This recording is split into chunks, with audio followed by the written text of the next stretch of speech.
We'll speak about some of the current collaborative work that's happening between social service organizations, law enforcement officials, lawyers, medical professionals, scholars, local government, and survivors of trafficking, to name a few.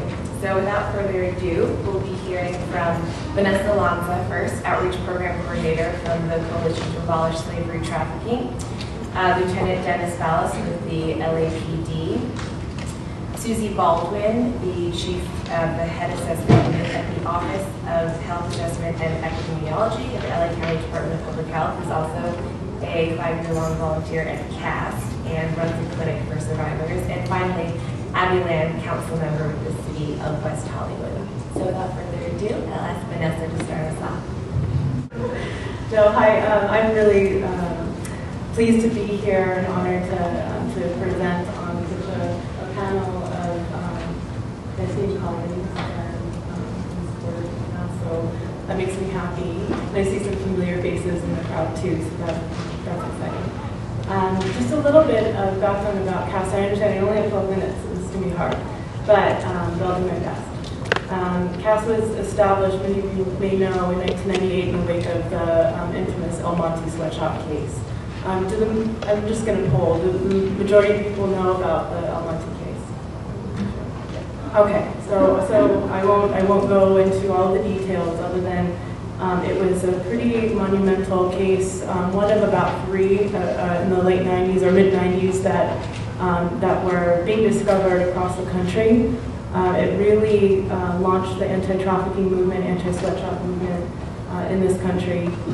It opened people's eyes to the fact that this is happening here. Slavery still exists even in this country, and that it is really this case and the other 3 or the other 2 really were, indicated that this is just the tip of the iceberg. That this was just that there were many, many more people probably in similar conditions. And so the community advocates, the community-based organizations, the activists got together in LA and in California who were working with the trafficked persons in the El Monte case, and they decided to form CAST. And at the time, it was really the only organization of its kind in this country focused to exclusively work with survivors of trafficking. And it was, really based.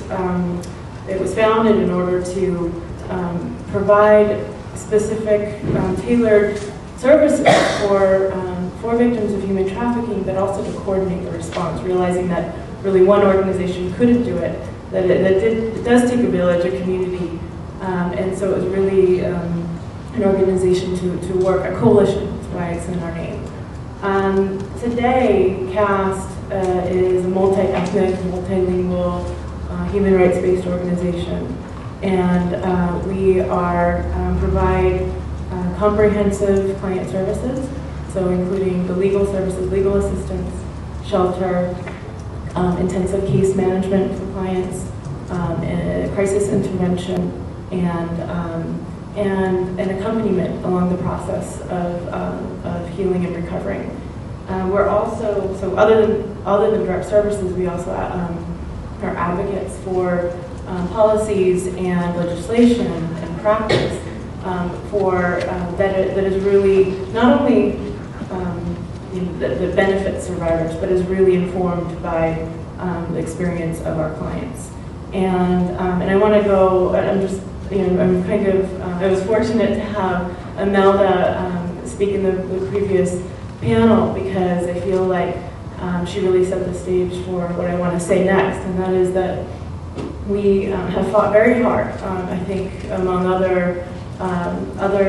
along with other organizations that work with populations that are victims of a crime, but that to say that this needs to be, a victim-centered approach or a victim-centered movement.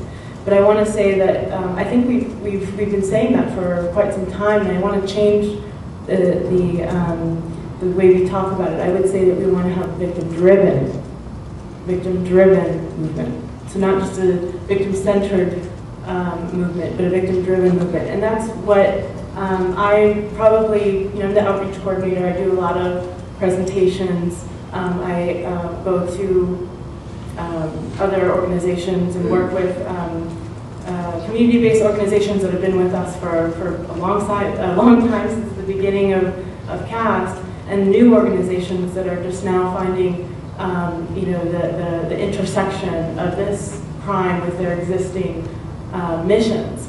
And I talked to them about how we can, what we can do to get to combat this crime together. And that's a really fulfilling part of my job.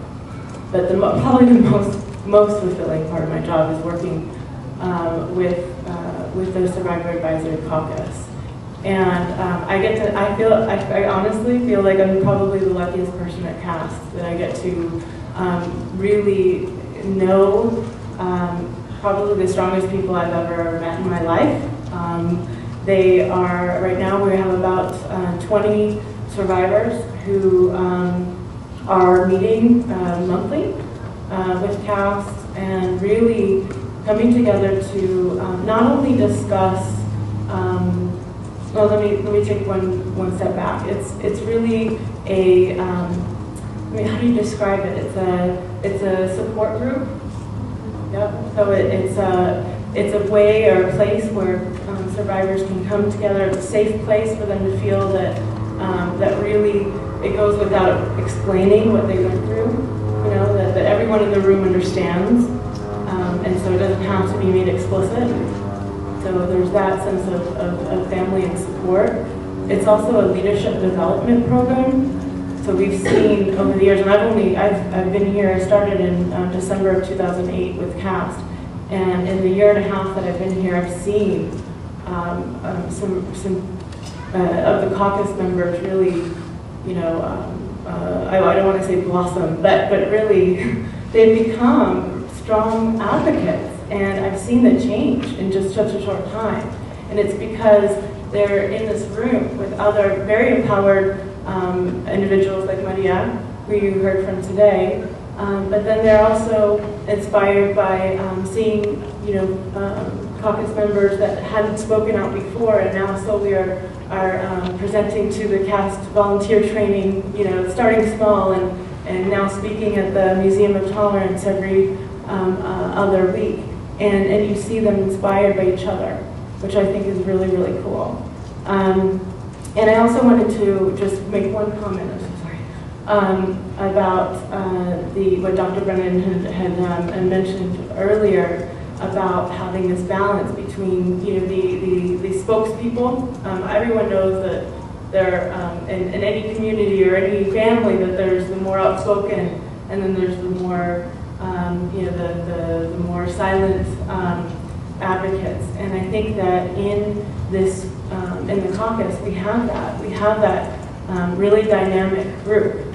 And I think the thread is that even though some of them may not be comfortable going on stage and addressing over 750 law enforcement officers, like we just had one of our caucus members just presented at the Department of Justice trafficking conference. So they may not all desire that. They may not all ever feel comfortable doing that. But the thread is that they are very much interested in making sure that no one else has to go through what they had to go through. And every single one of them has said that. And I think that the challenge, and actually the opportunity, let's put it that way, the opportunity is really great, because when you look at it that way, you can really see that there's many ways that they can be involved and influence and really drive the movement. And they don't have to be spokespeople. That they can be inform policy. That's something that the caucus really does. That we ask them, what did that, based on your experience, what do you think about that? What do you think would have made a difference? And we're constantly asking their feedback. That's why they're the advisory caucus. We're very, it's not a speakers bureau, it's an advisory caucus. So anyway, I just wanted to say that as really the truly inspiring and really motivating part of my job.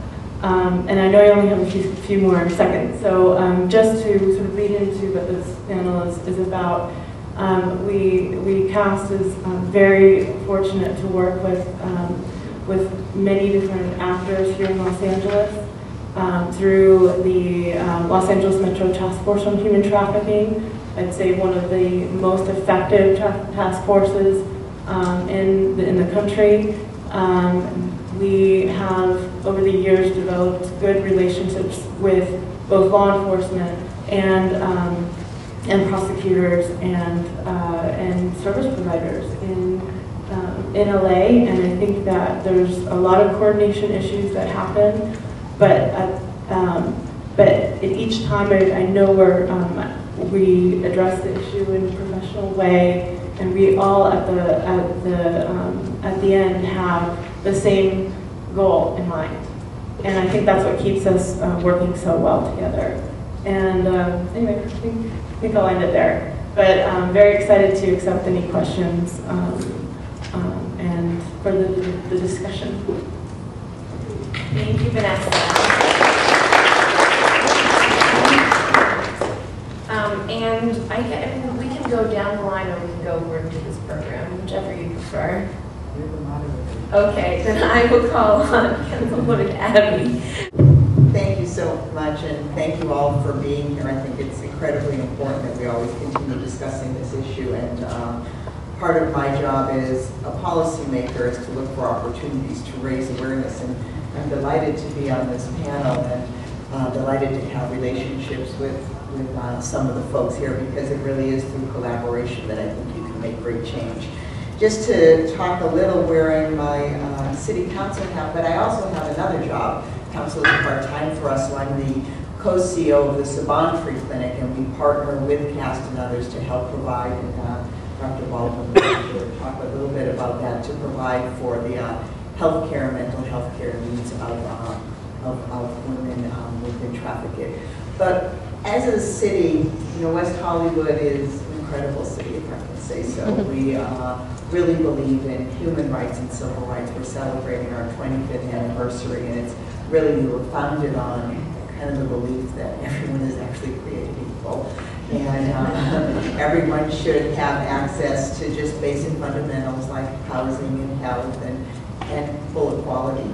So obviously, taking stands about human trafficking and being aware of that issue is something that's very, very important to us. We've had a long history working with CAST on raising awareness in our community. And actually, as I was driving over here, I was thinking, well, what else can we be doing as a community? And I've come up with an idea that I'm going to pursue, because certainly as a community, we have taken stands on so many things, and I think we're going to develop and see how we can become a human trafficking free zone in the city of West Hollywood, and see if we can figure out what that means and get all the other cities to adopt it. Because I do think the more you raise awareness, it puts the traffickers on notice that they're not welcome there. So we have done a number of things in our community, from having programming with CAST. We have a human rights speaker series, and we have raised the issue there, working with other organizations as well. And then what I've tried to do is make sure in our city that the folks in our government who are out in the field, our field inspectors, even code enforcement, rent control, enforcement, business license people, when they are out, I wanted them to have an awareness of human trafficking and what to look for. I'd actually been at a seminar and realized, it could be in your neighborhood and you might not even know it. And so we brought together all of our field inspectors, including our law enforcement, and we work with LA County Sheriff. They work with us, and they came, some of our fire folks came, and we had actually CAST do a presentation to raise awareness. So now when our folks are out in West Hollywood, they have a different lens in which they look. They have this filter of looking at the community and seeing if there's anything going on. And coincidentally, there was not human trafficking, but because they had this increased awareness, they noticed something that was going on in a home and reported it, because we work closely with law enforcement, and thank God it wasn't human trafficking, but it was something pretty serious, and the sheriffs were able to make an incredible arrest and stop some incredible activity, illegal activity, which I'm not going to go into, but it shows the importance of training people. And what I've done since then is I've actually reached out to my colleagues in the other cities around us. We're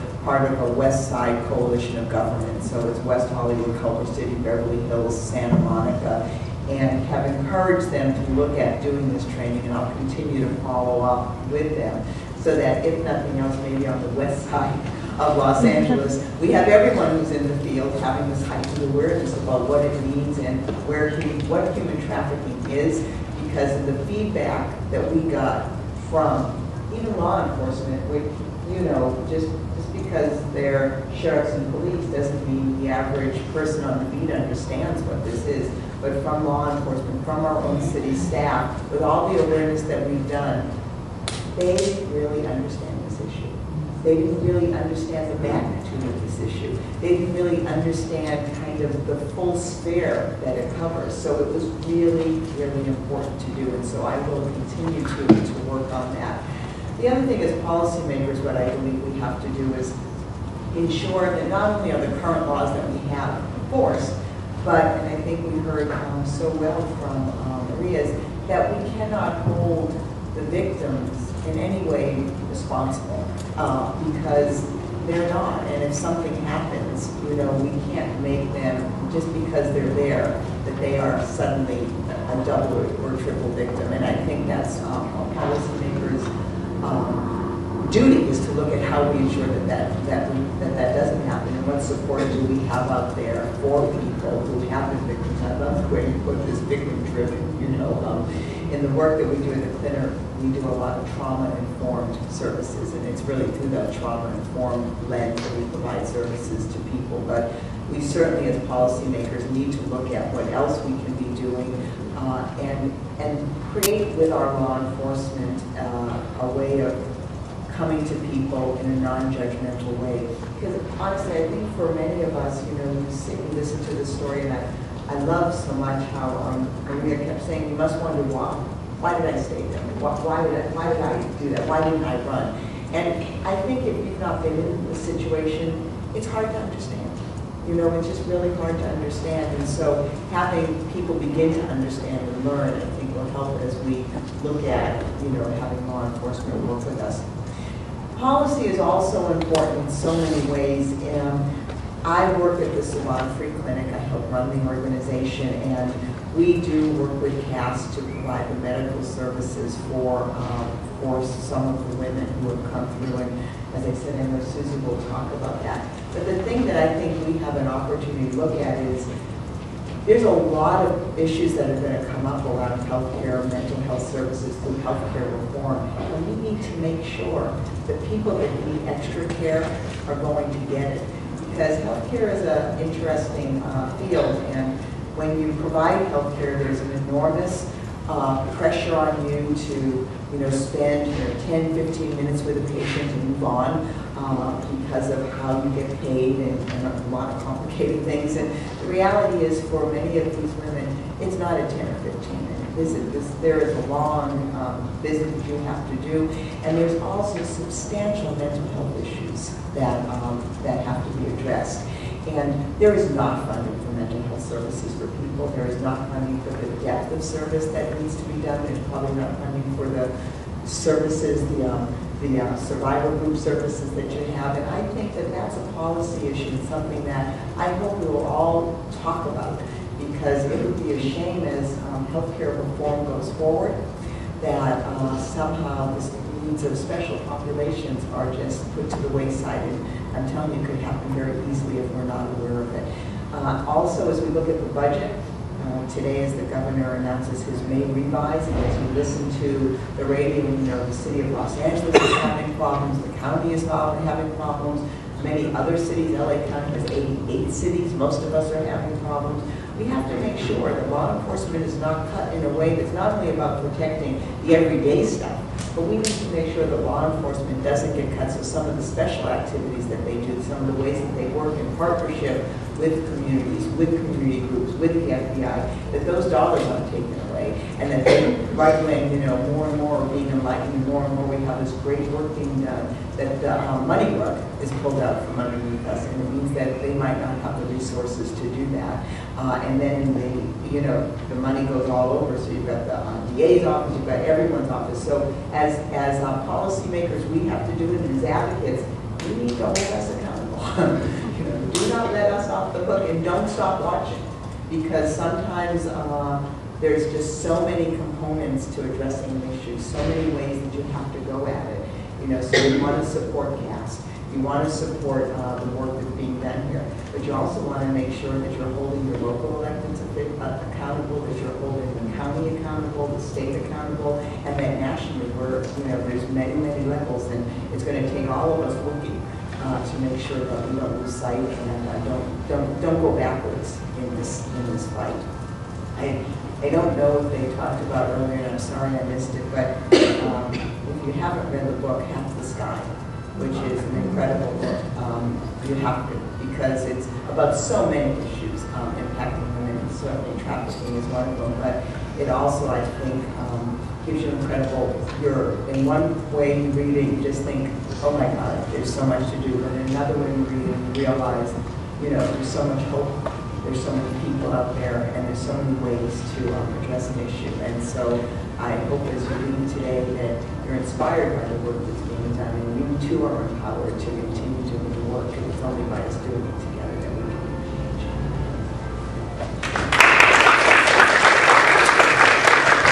Thank you, Abby. And next we will hear from Lieutenant. Good morning, and thank you for this opportunity. I'm going to apologize for the get-go. I spent most of my career in undercover capacity, so having my name out there, much less talking in front of a group of people, is what I'm used to doing. The perspective I'm going to give as far as my segment here is going to be really local. I know a lot of the stuff we're talking about involves migrant issues and a more global perspective, and I don't have that perspective.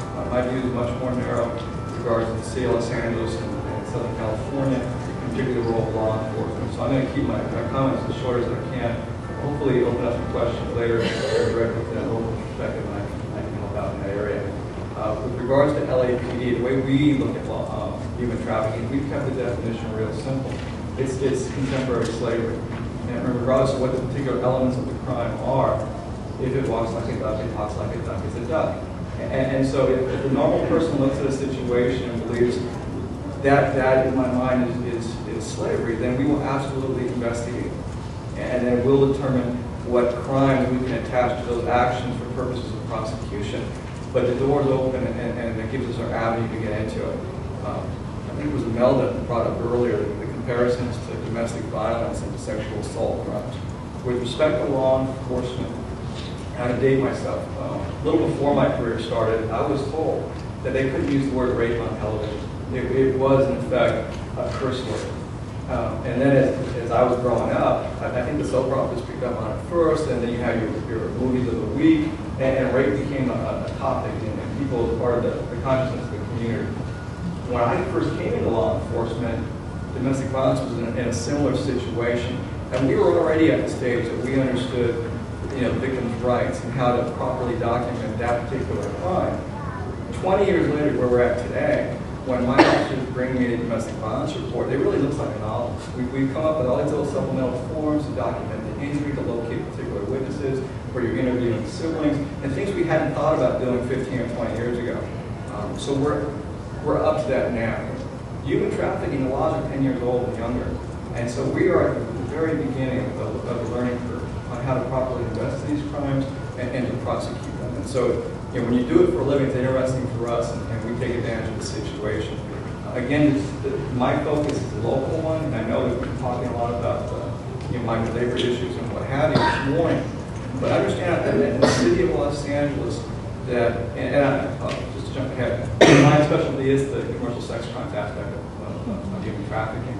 It's not necessarily a foreign issue. It's not necessarily foreign nationals taking advantage of other foreign nationals, though that does happen. If you look at the street prostitute population in the city of Los Angeles, more often than not, and these are our human trafficking victims, they're going to be American nationals that are brought in from other cities, from other states, to work the streets of Los Angeles. And so when you talk about T visas and all this stuff that the federal government does, it is leaning towards that particular victim. I think the focus that LAP is taking is to acknowledge that those victim groups, do our best we can for that victim group, but to open the door to realize that some of that funding, some of that time has to be spent on servicing the needs of the victims who just happen to be born within the borders of the United States. The stats are out there. They're weak. You know, we talk about what numbers you throw out, how many human trafficking victims are there. We had an opportunity to meet with the Department of Homeland, and they at least come to the common sense decision not to throw out a number anymore, because they will go to the same conference and have a factor of 10. You know, you have 100 victims or 1,000 victims, and nobody can say why there's a difference in that count. Acknowledge the fact that if you have one victim, it's one victim too many, and that we're going to put our resources to solve that situation. And so that's the kind of what LAPE does. We were involved early in setting up the Metro Task Force.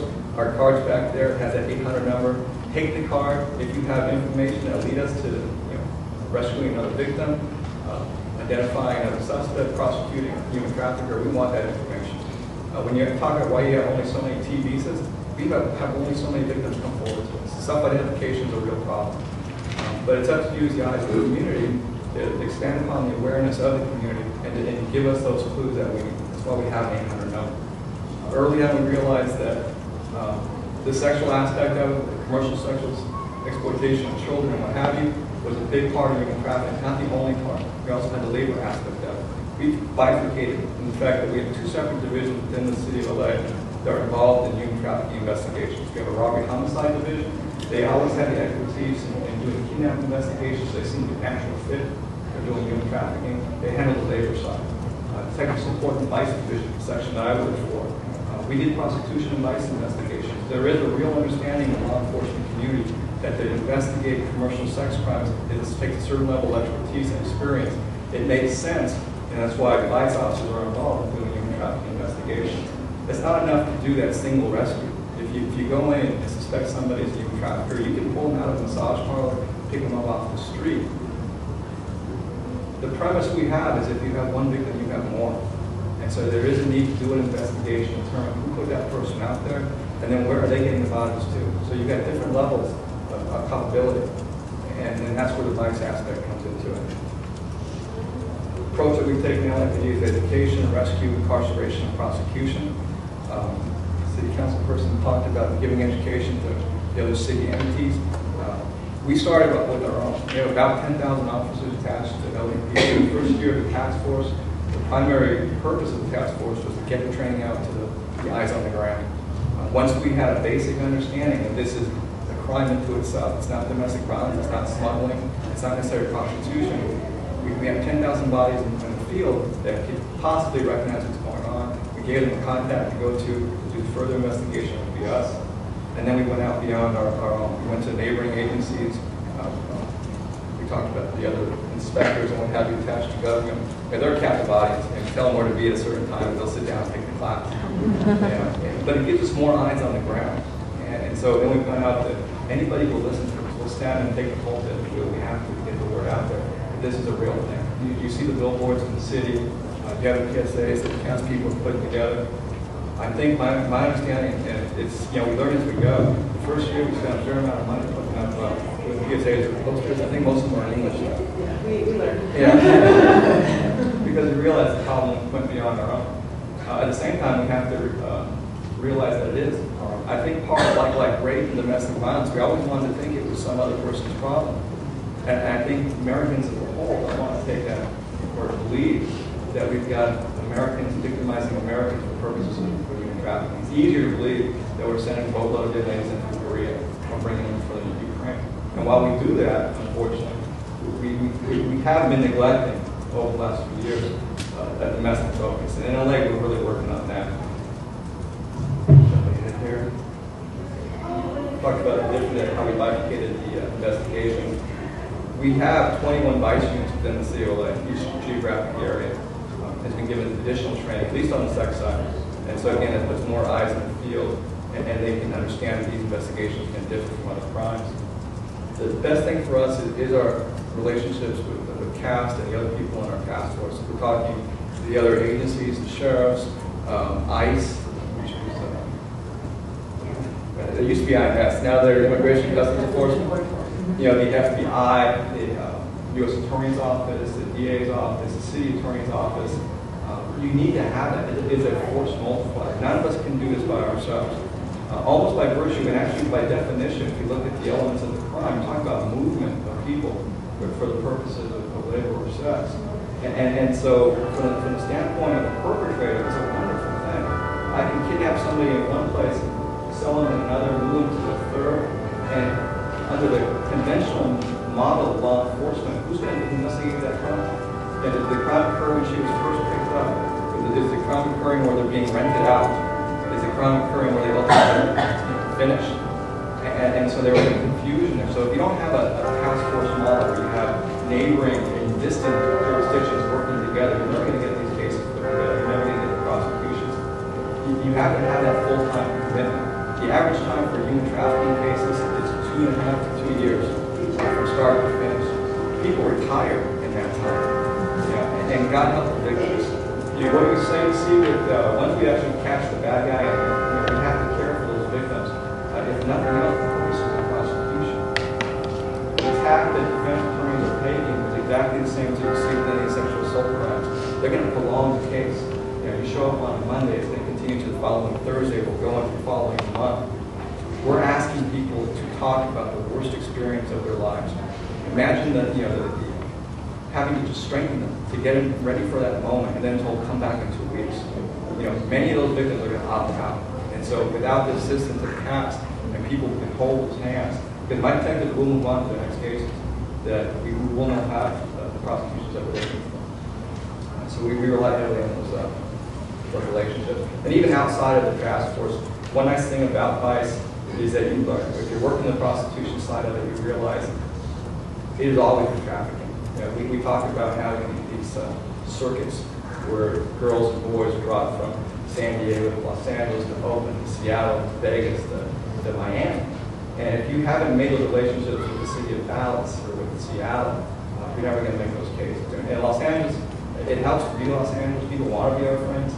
And so we've taken yearly advantage of those situations, is the personal relationships. The fact that I think I have Vanessa's number on my cell phone, that we can call people is we can't get around that because we don't know when that rescue is going to happen. And there's other relationships outside of CAPS that are useful to us too. She's not here. Just let us leave alone. The Children and I, another organization. My purpose of being here today is to be an advocate for my needs. And those are, again, to highlight that this is a national problem too. It's not just an international situation, that we have to have a greater eye put on local traffic, interstate traffic, that we're not seeing right now. The other part of it is we're not seeing enough advocacy for the juvenile victims. There are very few organizations that are geared towards, I'll just see that. The long-term needs for juvenile victims. Children Tonight is one, so I'm always a fan of Lois, and she helps us and we'll help her. If you are arrested or if you're rescued, and if you have a history of trafficking your body, you will be treated differently in a custodial situation than a murderer, a kidnapper. For some reason in that population, you're worse than them. The thought is that you're done. You sold your body and you didn't keep the money. Young people who are arrested or put in foster homes with that background don't necessarily get the care that they need. You need to have a specific environment that understands their needs and can take care of them and heal them.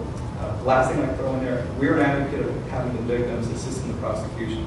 There are other people who argue that they're asking to relive the worst days of their life. I think that you empower somebody when you're having to put a bad guy away. I'll end my any questions. We'll pass the data. Thank you. Thank you, Lieutenant Ballas. And finally, we'll have Susie Baldwin from the LA Department County of Health. Hi, thank you so much. It's been a real honor for me to work with trafficking survivors over the last 5 years. I'm with CAST and with the other people on this panel, the work you guys have done to support us. All the work that I've been able to do in trafficking has been inherently collaborative. And this comes from the work with CAST, which provides referrals for the patients that come to the free clinics that provide the medical needs that Abby mentioned earlier. When there's a large free clinic held in Englewood or in South LA where 7,000 people line up for medical care. It gets a lot of news coverage, and oh my God, all these people need medical care. But we have community clinics doing this every day in LA, trying really hard to meet the needs of all kinds of vulnerable populations in our communities. Immigrants, homeless people, trafficking survivors. And currently we have a clinic for trafficking survivors that's being held at the Murfi Clinic, where Abby is the CEO. And the clinic was originally founded by Dr. Ken Schwang, who's in the back. And that was another collaborative effort with the Venice Family Clinic, which also was generous enough to provide us services where we could provide specialty care to women and men who have survived human trafficking. And Abby mentioned also that it's really every human being should be entitled to more than 10 minutes with a doctor when they don't feel well, or even when they do feel well and they need some education about how to stay well. And I've been fortunate enough to work in these community clinics, in part because I'm a volunteer, we're able to do this, where I can spend an hour with the patient when necessary. And for me, working with trafficking survivors, that kind of time is needed, and that can't be done without collaboration and support from the agencies that are listed. Another aspect of collaboration in my work with trafficking has been in the research that I've been able to do with support from UCLA. The Iris Cantor Women's Health Center funded a small research study that I did. CAST was completely intrinsically in the research. The case managers participated in the research, the survivors participated in the research, and we had also collaborators from RAND, and my county health department where I work, public health has not yet embraced human trafficking as a public health issue. It is a public health issue, but we also have to deal with communicable diseases and bioterrorism and obesity and diabetes, and it's not really yet on the radar, but they allow me to do this work. So that's another aspect of collaboration. And our Office of Women's Health in a county health department has been involved in human trafficking education here at UCLA and around the county.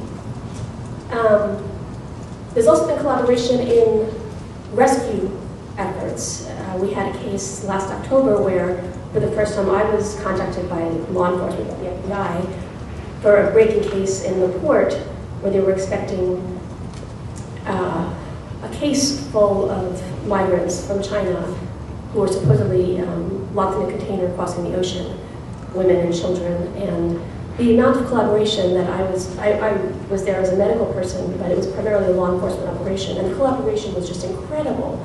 Local, state, people working together, linguists. It was an incredible show of what can be done when people put their mind to trying to help victims. And there were no victims identified that day, and then there was another false alarm a few days later, but it was a really great drill to see how many agencies can work together and be there to not only capture whoever was on that boat that was responsible for having the women and children locked up, but also to provide the services that would have been needed for all the survivors that came off that boat. And CAST was instrumental in organizing a whole host of service agencies who could have provided shelter and clothing and food to the people that we would have been able to rescue that day. But I do want to talk mostly about the clinic, and my work with the Survivors Clinic has been one of the single most rewarding things I've ever done in my life.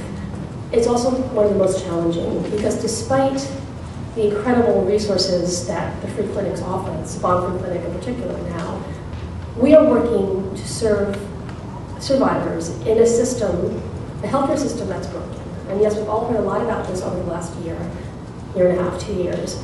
And we did get health reform passed, but the health reform that passed is not going to help most of the immigrants in this country. It specifically includes immigrants. And trafficking survivors, while they have each and every one of them been through hell, the ones that we work with are in some ways the lucky ones who have connected with services, who happen to be in LA, where we have a place where they can come together and get services, whereas people around the country are more scattered and don't have, as Dr. Brennan pointed out earlier. But there's also a lot of people in LA who are being exploited for labor and other things that are not recognized as trafficking victims, who are migrants, who are low income, who need health care as well. And we're the only developed nation on earth that does not recognize that health care is a human right. And that concept, that health care is a human right, or lack of understanding that it is, translates into a struggle every single day to provide care to people, because we don't have the resources to provide care for everybody the way we need to. Mental health is a huge deficit. It's a struggle to have enough counselors, enough psychiatrists, enough resources to take care of the mental health needs for all the people that need them, and to coordinate the mental health care with the primary health care, which is essential to helping somebody heal and recover from extreme trauma. So I see that as a huge issue that I hope we'll be able to improve upon in the next few years, improving the capacity to deliver both mental health and physical health services in a coordinated fashion. And then there's also the aspect of we're working with a very multicultural population of survivors. People have very different ideas about health and well-being, and we want to be able to offer them more than just pills and more than just our Western concepts of what makes you get better.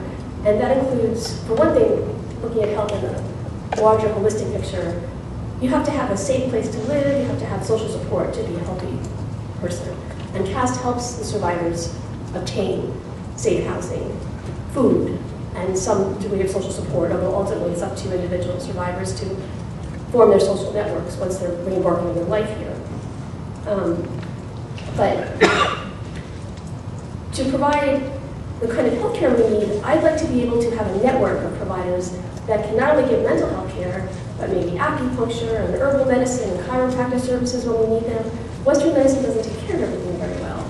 So part of the collaboration in healthcare is to have everything accessible to everybody who needs it. And it seems very pie in the sky, but most other countries on earth that have the kind of wealth that we do, not even as much wealth as we do, provide these things. So it really takes a collaborative political will to change our healthcare system beyond the legislation that just passed, so that every single human being has access. And that also includes dental care and vision care and the specialty care.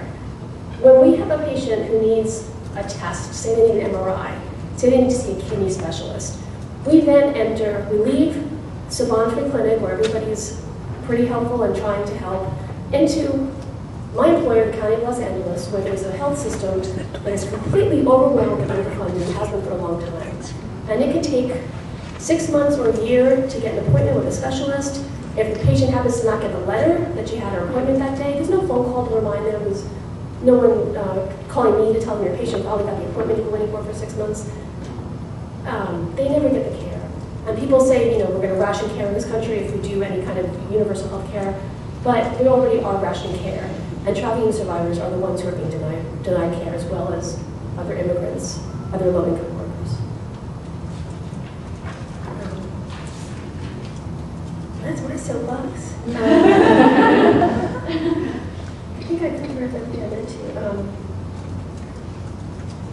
Yeah, let me just mention again, for collaboration and working together as a community in both our daily jobs, our volunteer activities, and in political activism to make a difference. The Universal Declaration of Human Rights, Article 4, states that no one shall be held in slavery or servitude. Slavery and the slave trade shall be prohibited in all their forms. Article 25 is everyone has the right to a standard of living adequate for the health and well-being of himself, or herself, and his or her family, including food, clothing, housing, and medical care. And in the United States, we should be providing every single human being who's here working their health and well-being and medical care. I hope to achieve that someday. Thanks.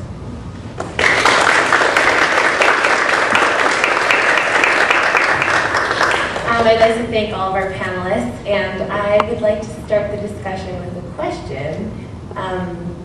Lieutenant, when you were talking, you mentioned your distinctly local perspective, and I think that all of these panelists gave us a window into how really distinctly collaborative work in Los Angeles is.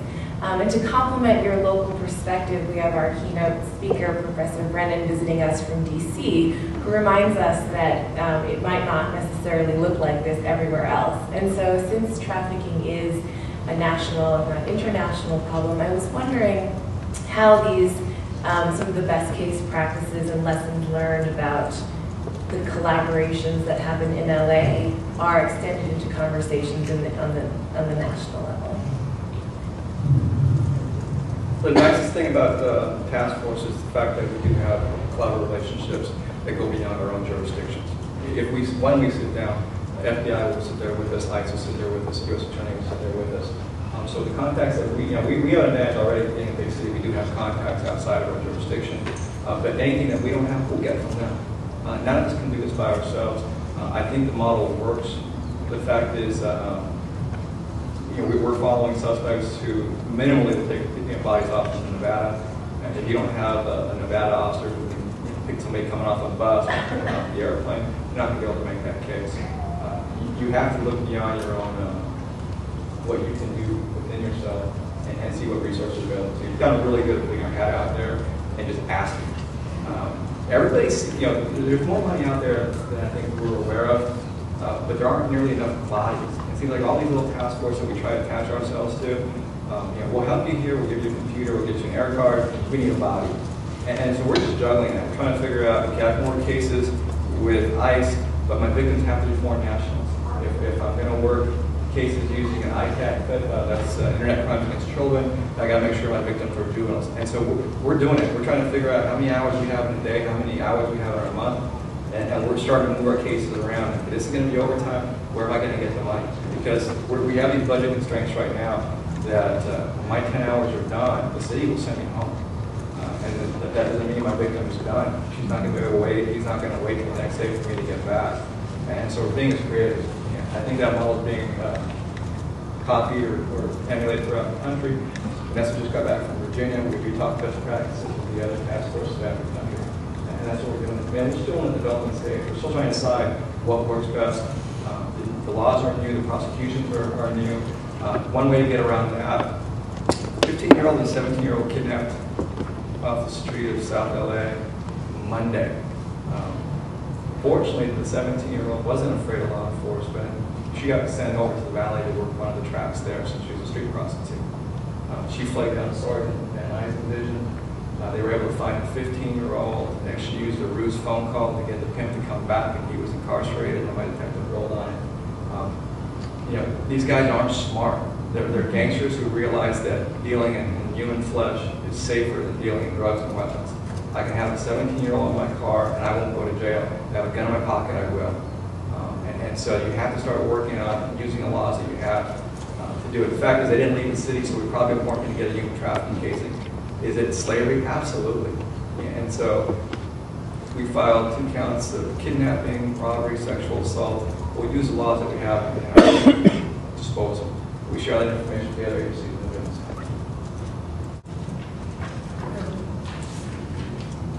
That's my soapbox. I think I covered the other two. Let me just mention again, for collaboration and working together as a community in both our daily jobs, our volunteer activities, and in political activism to make a difference. The Universal Declaration of Human Rights, Article 4, states that no one shall be held in slavery or servitude. Slavery and the slave trade shall be prohibited in all their forms. Article 25 is everyone has the right to a standard of living adequate for the health and well-being of himself, and his or her family, including food, clothing, housing, and medical care. And in the United States, we should be providing every single human being who's here working their health and well-being and medical care. I hope to achieve that someday. Thanks.